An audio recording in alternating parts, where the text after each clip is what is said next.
Assalamualaikum warahmatullahi wabarakatuh.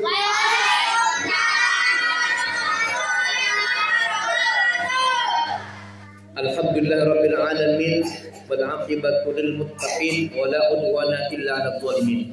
Assalatu wassalamu ala rasul amin sayyidina wa maulana Muhammadin wa ala alihi wa ashabihi ajma'in, amma ba'du.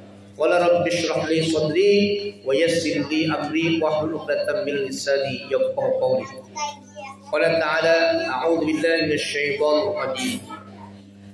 Bismillahirrahmanirrahim.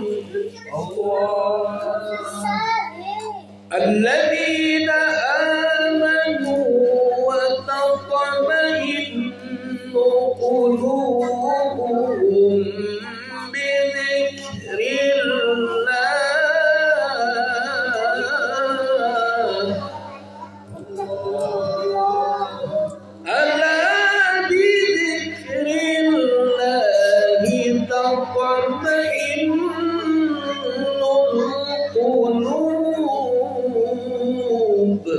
Shadaqallahul azim. Mendapatkan rahmat dari Allah Subhanahu wa taala. Amin ya rabbal alamin. Alhamdulillah, kita panjatkan Allah Subhanahu wa taala pada malam hari ini juga masih diberikan nikmat sehat wal afiat. Jadi nikmat itu ada dua, yang pertama nikmat sehat wal afiat. Dan yang kedua adalah nikmat sehat, ada nikmat wal maksiat. Yang pertama, kalau nikmat sehat wal afiat, badannya sehat, digunakan untuk ibadah kepada Allah Subhanahu wa taala. Itu kalau nikmat sehat wal afiat. Wal maksiat, badannya sehat tapi digunakan untuk bermaksiat. Nauzubillah min dzalik. Oleh karena itu maka kedatangan kita di tempat ini dalam rangka adalah sehat wal afiat. Hadirin yang dirahmati oleh Allah Subhanahu wa taala. Ada 3 perkara yang akan bisa menenteramkan hati kita, menenangkan hati kita. Hati kita menjadi tentram. Apa diantaranya? Yang pertama adalah zikrullah, yaitu berzikir menyebut nama Allah Subhanahu wa taala. Dengan apa? Contohnya dengan subhanallah, walhamdulillah, Allahu akbar. Nah, itu semua adalah dalam rangka menyebut nama Allah. Atau kalau kita bersalah ucapkan astagfirullahaladzim. Nah, itu berarti menyebut nama Allah. Atau mendapatkan nikmat kita ucapkan alhamdulillah. Itu berarti zikir kepada Allah. Nah, kemudian ada juga zikir dengan apa? Dengan membaca Al-Qur'an, ya. Itu adalah zikir Allah Subhanahu wa taala. Jadi kalau kita baca Quran itu termasuk di zikir. Karena nanti orang yang membaca Al-Qur'an pada hari kiamat akan ditolong. Orang yang suka membaca Al-Qur'an itu pasti di hari kiamat akan ditolong oleh Allah Subhanahu wa taala. Kenapa? Karena dia membaca Al-Qur'an. Sehingga kalau kita berzikir menyebut nama Allah, kata Allah Subhanahu wa taala, alladzina amanu wa tatma'innu qulubuhum bi dzikrillah, ala bi dzikrillah tatma'innul qulub. Orang-orang yang beriman hatinya tentram. Oh, Pak, hati tentram enggak? Jadi orang beriman. Beriman kepada Allah, hatinya menjadi tentram. Kata Allah dalam surah Ar-Ra'd ayat 28, ala bi dzikrillahi tatmainnul qulub. Ketahuilah, ingatlah bahwa saya dengan berzikir kepada Allah akan menenteramkan hati. Tuh, Pak, Bu.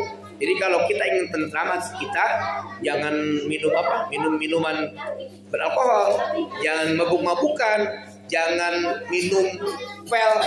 Jadi kalau untuk menenteramkan hati dengan apa?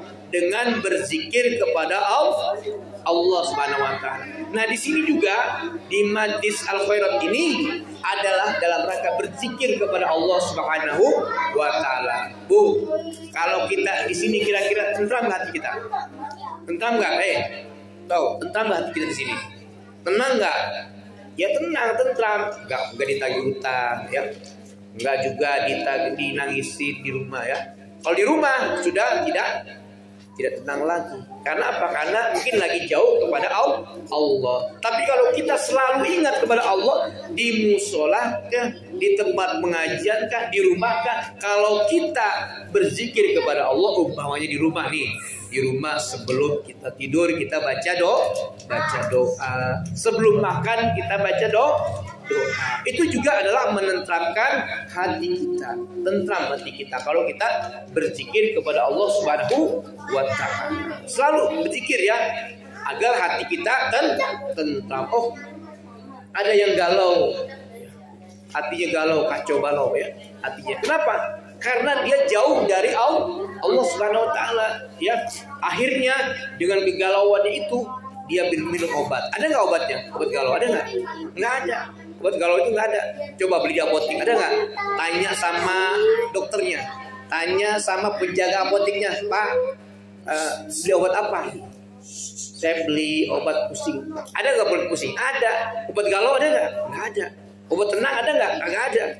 Jadi tenang itu, bahagia itu hanyalah berzikir kepada Allah Subhanahu wa Ta'ala. Jadi kalau kita ingin tentram, itu banyak zikir kepada Allah, banyak ingat kepada Allah. Yang kita ingat apa biasanya? Hutang ya. Hutang ya, jadi ingat ya. Ya emang harus dibayar. Hutang itu nggak usah diingat-ingat, dibayar tapi ya, dibayar. Jangan diingat-ingat, dipikirin. Nggak dibayar. Nah, itu malah tambah pusing. Jadi sambil membayar juga sambil ingat kepada Allah Subhanahu wa Ta'ala. Jadi itulah yang pertama adalah zikir kepada Allah Subhanahu wa Ta'ala, akan menenteramkan hati kita. Yang kedua apa? Yang kedua adalah yaitu waliqa'u auliya, yaitu berjumpa dengan para wali Allah.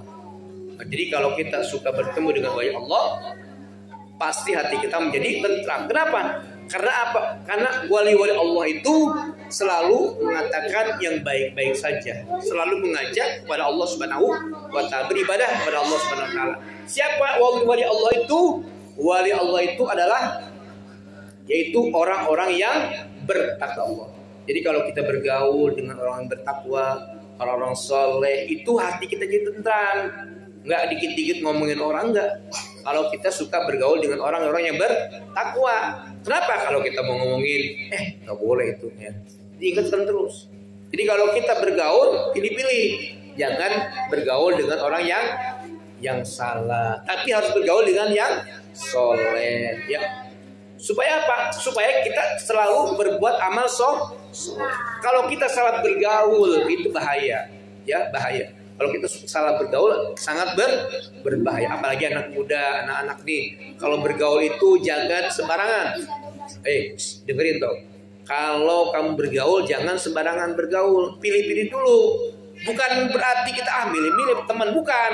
Pilih yang paling baik, yang ngajak kebaikan. Jangan pilih yang selalu mengajak keburukan. Jangan pilih teman yang ngajak demo ya. Jangan pilih teman yang suka tawuran. Jangan. Pilih temennya ya. Jangan pilih teman yang jahat ya. Kita harus pilih teman yang baik. Karena apa? Kalau kita milih teman yang baik, maka kita akan terkena baiknya. Kita berteman dengan tukang minyak wangi, akan kena wanginya. Kita berteman dengan tukang duren, akan kena bau durennya. Kita bertemu dengan tukang aki, kita akan terkena bau aki. Nah begitupun kalau kita berteman dengan orang baik, orang soleh, maka kita juga akan terkena solehnya. Jadi yang kedua adalah bertemu wali-wali Allah atau orang-orang yang bertakwa. Kemudian yang ketiga apa? Yang ketiga yang menenteramkan hati yaitu wakalamul hukama. Itu mendengarkan nasihat-nasihat ulama, nasihat-nasihat yang baik. Nah itu jadi suka mendengarkan nasihat-nasihat hukama, yaitu orang yang senantiasa memberikan hikmah pelajaran yang baik. Hadir ke tempat pengajian, ya, datang ke tempat pengajian. Itu adalah merupakan untuk apa? Untuk menenteramkan hati. Jadi jangan kita mendengarkan omongan-omongan yang kurang baik. Hilangkan gibah, ngomongin orang ya. Dikit-dikit tetangganya diomongin, tetangganya punya mobil dia langsung sakit hati ya. Tetangganya punya rumah baru dia emosi, kemudian dia pingsan. Ada nggak kayak gitu, Pak?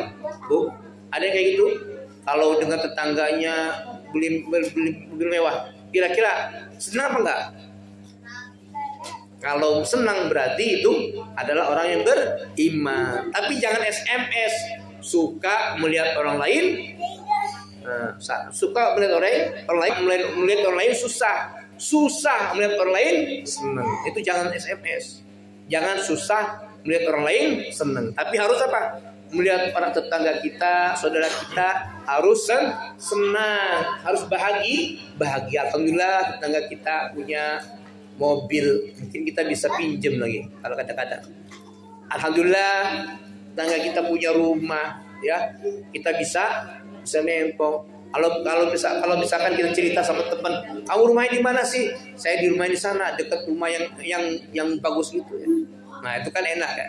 Jadi jangan iri kepada orang-orang yang memiliki kenikmatan, diberi kenikmatan. Malah kita harus banyak bersyukur kepada Allah Subhanahu wa taala. Jadi itu Bapak Ibu sekalian dirahmati Allah Subhanahu wa taala, yang menenteramkan hati ada berapa?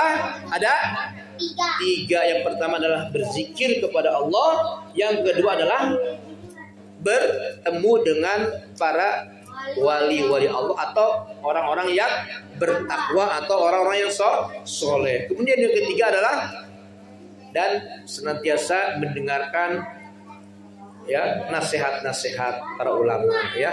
Nah itu yang harus kita amalkan, dan itu insya Allah akan menenteramkan hati. Jadi mulai dari sekarang, kalau ingin bahagia, kalau ingin tentram, kalau ingin tenang, jangan kita minum obat-obatan yang terlarang ya. Jangan minum minuman yang diharamkan oleh Allah Subhanahu wa taala. Tapi kita harus malah mendekatkan diri kepada Allah Subhanahu wa taala. Demikianlah yang dapat saya sampaikan pada malam ini.